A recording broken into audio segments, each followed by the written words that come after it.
Hello students, now I am going to explain you in a very short way the first chapter we are going to discuss here as a revision form. Okay.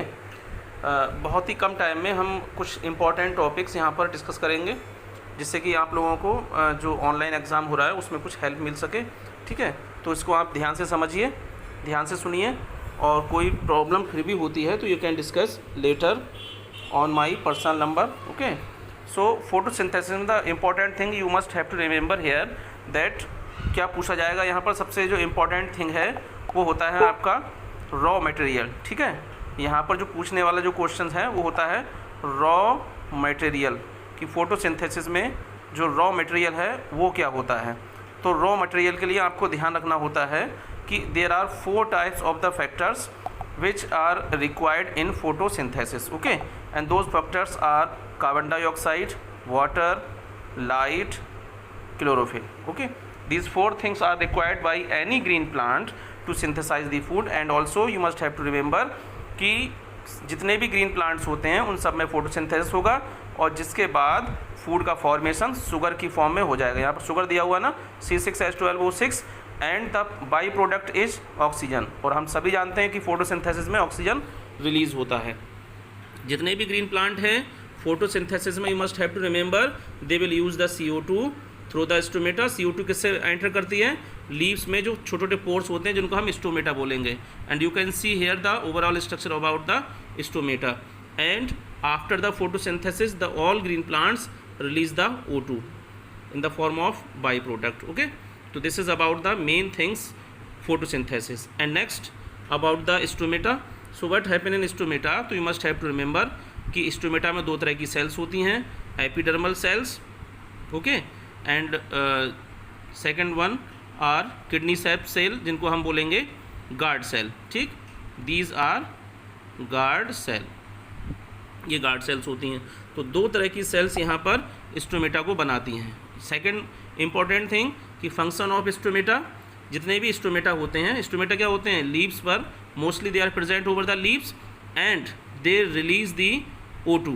Okay, and also the plant take the CO2 from outside through these stomata also. तो exchange of gases आप कह सकते हैं कि stomata का जो function होता है वो एक्सचेंज ऑफ गैसेस होता है. ठीक है, कि O2 को रिलीज़ करेंगे और CO2 वहाँ पर जितने प्लांट्स हैं लेंगे. ओके, तो this is all about the stomata. क्या करना है आपको? स्टोमेटा में स्ट्रक्चरल पार्ट कौन कौन सी सेल्स बनाती हैं, दूसरा स्टोमेटा का क्या फंक्शन होता है, and next thing stomata closing and opening. तो मस्ट हैव टू रिमेंबर अगर एपिडर्मल सेल से वाटर अंदर जाएगा और पोटेशियम आयन अंदर जाएंगे, जिसको हम जो स्टोमेटा होते हैं एपिडर्मल सेल से गार्ड सेल में पोटेशियम आयन का और वाटर का अंदर जाना. Now in next topic about the nutrition type. तो mainly in heterotrophic nutrition, autotrophic nutrition को आप पहले ही सुन चुके हैं, समझ चुके हैं. Photosynthesis is the part of autotrophic nutrition and that occur in all green plants. But heterotrophic nutrition need for other those have not the chlorophyll like, जैसे animals body हैं वो हेटरोट्रॉपिक न्यूट्रिशन करते हैं और अपने फूड को लेते हैं. तो दूसरों के ऊपर फूड के लिए अगर डिपेंड हो जाना है तो वो हेटरोट्रॉपिक न्यूट्रिशन होगा. अब जैसे होलोजोइक न्यूट्रिशन में क्या होगा? होलोजोइक न्यूट्रिशन में एनिमल क्या करते हैं, या अमीबा है या एनिमल है, वो अपना फूड बाहर से ले लेंगे और उसको कम्प्लीटली डाइजेस्ट करेंगे. और डाइजेशन में आपके ये जो स्टेप्स हैं वो फॉलो होना ज़रूरी है, तभी यहाँ पर होलोजोइक न्यूट्रिशन होगा. इंजेशन एंड ऑल्सो इंजेशन होगा, डाइजेशन होगा, एसिमिलेशन होगा, एब्जॉर्शन होगा.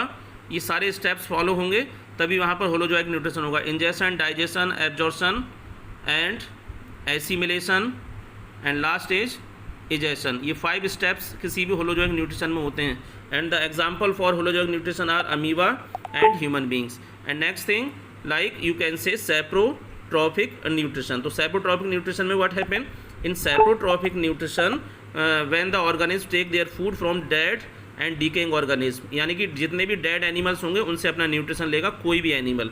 ठीक है, और इन पैरासिटिक न्यूट्रिशन में क्या होगा कि जितने भी एनिमल्स होंगे वो अपने न्यूट्रिशन के लिए लिविंग बॉडी के ऊपर डिपेंड करेंगे. जैसे जितनी भी डिसीज़ किसी भी एनिमल में होते हैं, जैसे मलेरिया फीवर भी अगर आता है तो वो पैरासिटिक न्यूट्रिशन का ही टाइप होता है, लिविंग बॉडी को नुकसान होगा.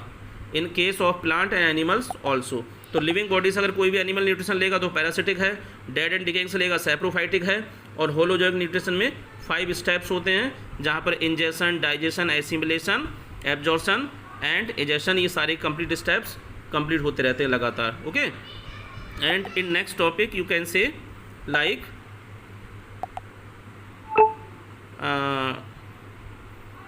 now it is the complete human digestive system. Okay, so what you have to remember here in complete human digestive system about the salivary glands, हमारे माउथ में या buccal cavity में present होंगी, and named as parotid, sublingual, submandibular, these all are present in our mouth, and also the liver, this is the largest gland where the bile juice is formed, and the bile juice is stored in the gallbladder.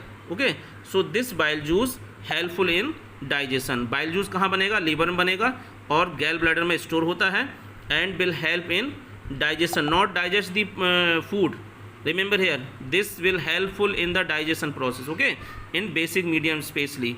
And in stomach, you know very well, stomach gastric glands present होंगी stomach के चारों ओर, stomach के अंदर, और इस stomach में gastric glands present होने के बाद ये गैस्ट्रिक ग्लैंड्स क्या करेंगे, प्रोटीन को डाइजेस्ट करने वाला जो पेप्सिन एंजाइम है उस पेप्सिन एंजाइम को रिलीज़ करेंगी जिससे कि प्रोटीन का डाइजेशन होगा, ठीक है, and the protein digest in acidic medium in the stomach, and due to the presence of gastric glands those are present layer of the stomach, you must have to remember.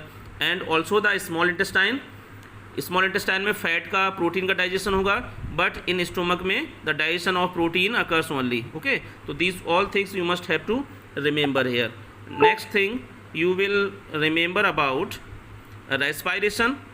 Okay, main things I am describing here in this chapter, okay, for remembering, आप easily way में ठीक तरह से कम time में जो main points हैं वो आपको याद रह जाएं, अच्छी तरह से रिवाइज कर सकें, वो चीज़ें मैं आपको यहाँ पर बता रहा हूँ, ठीक है। अब यहाँ पर आपको क्या करना है, यहाँ आपका हो जाता है रेस्पायरेशन प्रोसेस। तो रेस्पायरेशन में क्या होता है, ब्रेक डाउन होता है फूड का, फ्रूट जितना भी फूड है जो हमने इंजेक्शन में, न्यूट्रिशन में ले लिया है, वो एब्जॉर्प्शन के बाद ब्लड में पहुंचता है, फिर सेल्स में पहुंचेगा और सेल्स में टूट जाएगा, और टूटने की जो प्रोसेस होती है, ब्रेक डाउन की जो प्रोसेस होती है, that is called the respiration. And this break down of food occur in presence, absence और इनसफिशिएंट ऑफ ऑक्सीजन। 3 वे होते हैं फूड के ब्रेक डाउन होने के, या तो अब्सेंट होगी ऑक्सीजन, या बहुत कम होगी, और या अब्सेंट होगी। तो ऐसी कंडीशन में फूड का ब्रेक डाउन हो जाता है जिससे कि एनर्जी रिलीज होती है। ध्यान दीजिए, यहाँ सब में एनर्जी रिलीज हो रही है, देखिए, तो the purpose of respiration is releasing the energy.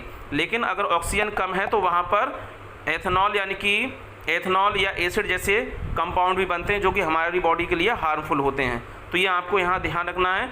And the beneficial thing is only the aerobic respiration, जहाँ पर एनर्जी, CO2 और वाटर बनता है, this is only the beneficial process of breaking down the food, that is really called the aerobic respiration, okay. And the product of glycolysis, that is the part of respiration also, the pyruvic acid, this is the end product of the glycolysis, you must have to remember here, this is the main point of respiration.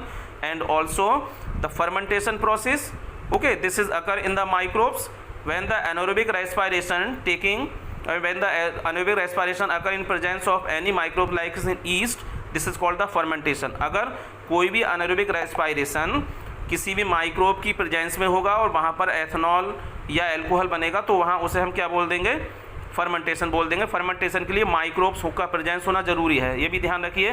लेकिन कभी कभी हमारी muscles में जब oxygen बहुत कम होगी तो वहाँ पर एक प्रोसेस होती है, मसल्स में भी फर्मेंटेशन हो जाता है, तब ऐसी प्रोसेस में लैक्टिक एसिड का फॉर्मेशन भी होगा, and that's why we will experience of the fatigue, जिसकी वजह से हमें थकान जैसी चीज़ें हो जाती हैं, okay.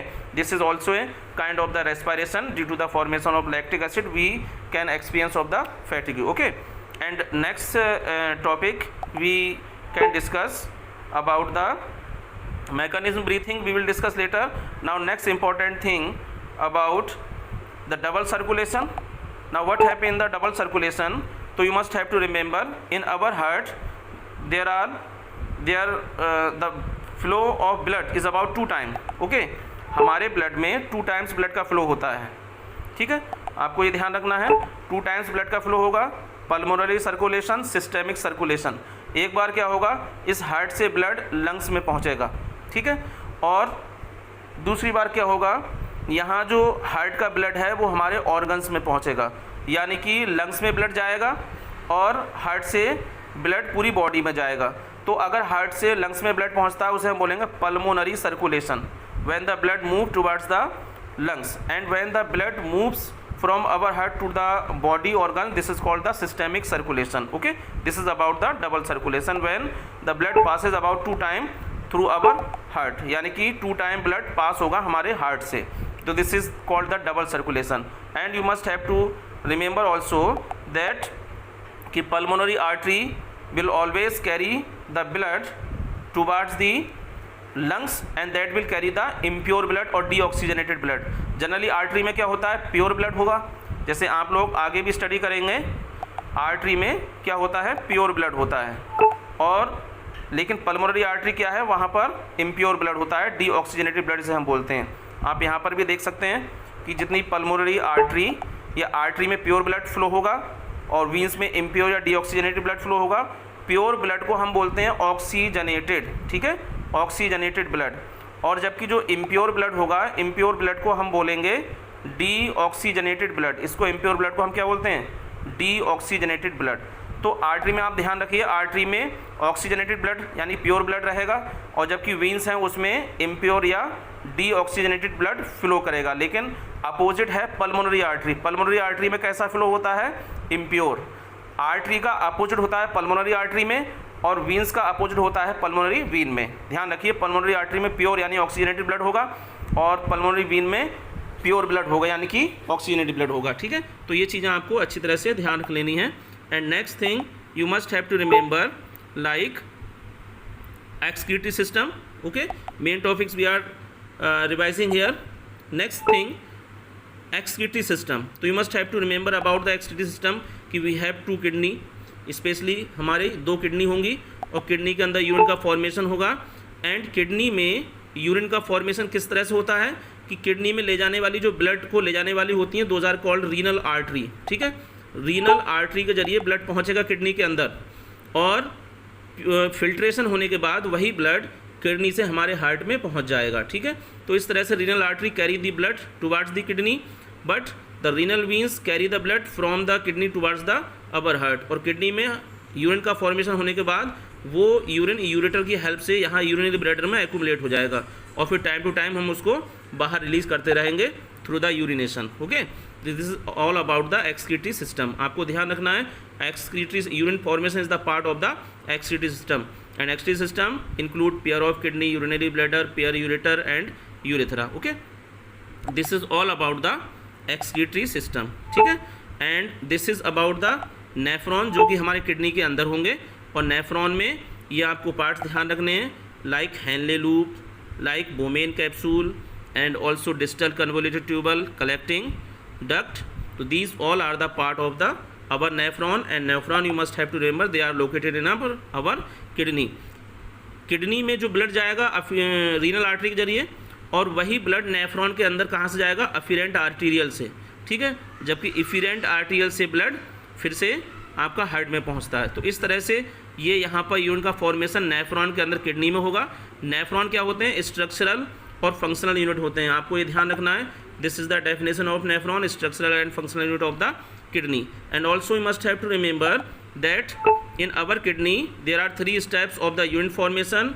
You must also have to learn here like filtration, जिसमें कि जो हमारी यूरिया है या हार्मफुल प्रोडक्ट है वो छनना शुरू हो जाते हैं और वाटर के साथ, जिसे हम यूरिन बोलते हैं, उसके साथ बाहर निकल जाते हैं, ठीक है।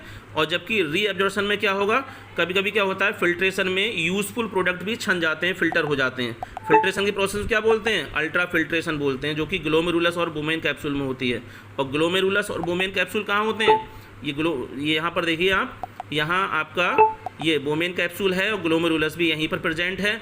और ये पूरी जो स्ट्रक्चर है, ये पूरी स्ट्रक्चर आपकी कहाँ प्रेजेंट है, ये होल स्ट्रक्चर आपकी प्रेजेंट है किडनी के अंदर। तो यहाँ पर फिल्ट्रेशन प्रोसेस होगी और फिल्ट्रेशन के बाद आपका क्या होगा, रीएब्जॉर्प्शन प्रोसेस होगी। रीएब्जॉर्प्शन में आपका यूजफुल प्रोडक्ट छन करके हमारे ब्लड में फिर से पहुँच जाएंगे और जो हार्मफुल प्रोडक्ट हैं वो वाटर के साथ निकल करके बाहर चले जाएंगे, जिसको हम यूरिन बोलेंगे, यानी water plus harmful product. Okay, secretion में क्या होगा, सीक्रेशन में कुछ ब्लड में जो चीज़ें नहीं छन पाती हैं ब्लड से, वो फिर से छन करके हमारे ट्यूबवेल में पहुंच जाती हैं, that is called the secretion. तो this is all about the 3 steps of the urine formation. Okay, you must have to remember these 3 steps. Okay, now next thing you will have to remember about the excretion in plants. Okay, so in excretion what happen, जितने भी plants में leaves होती हैं, leaves में आपके भी देखा होगा येलो लीव्स गिर जाती है प्लांट से, this is also A part of excretion. तो एक्सक्रीशन में क्या होगा, लीव्स का गिर जाना, this is part of excretion, और येलो लीव्स ही गिरती हैं, अगर ग्रीन लीव्स गिरेंगी तो that is the disease of the plants also, that you will study letter. Okay, तो जितना ज़्यादा वाटर, अगर प्लांट ने ज़्यादा वाटर को एब्जॉर्ब कर लिया तो वो ट्रांसपिरेशन के जरिए निकल जाएगा बाहर, this is also A part of the excretion. अगर ज़्यादा वाटर प्लांट ने एब्जॉर्ब कर लिया है और वो ट्रांसपिरेशन के जरिए बाहर निकल जाएगा, this is also A part of excretion. यानी कि एनिमल बॉडी की तरह प्लांट्स भी एक्सक्रीशन करते हैं अपने बॉडी से, और ऑक्सीजन भी रिलीज करते हैं, this is also A part of excretion. Okay, plants में आपने देखा होगा बहुत सारे गम्स रेजिन का भी फॉर्मेशन होता है, तो gums and resin formation is also part of excretion. तो this is all about the main topics revision of the first chapter of the biology. Still, if you have any confusion, then you can discuss with me. Okay, thank you and prepare all the best for your exam. Okay.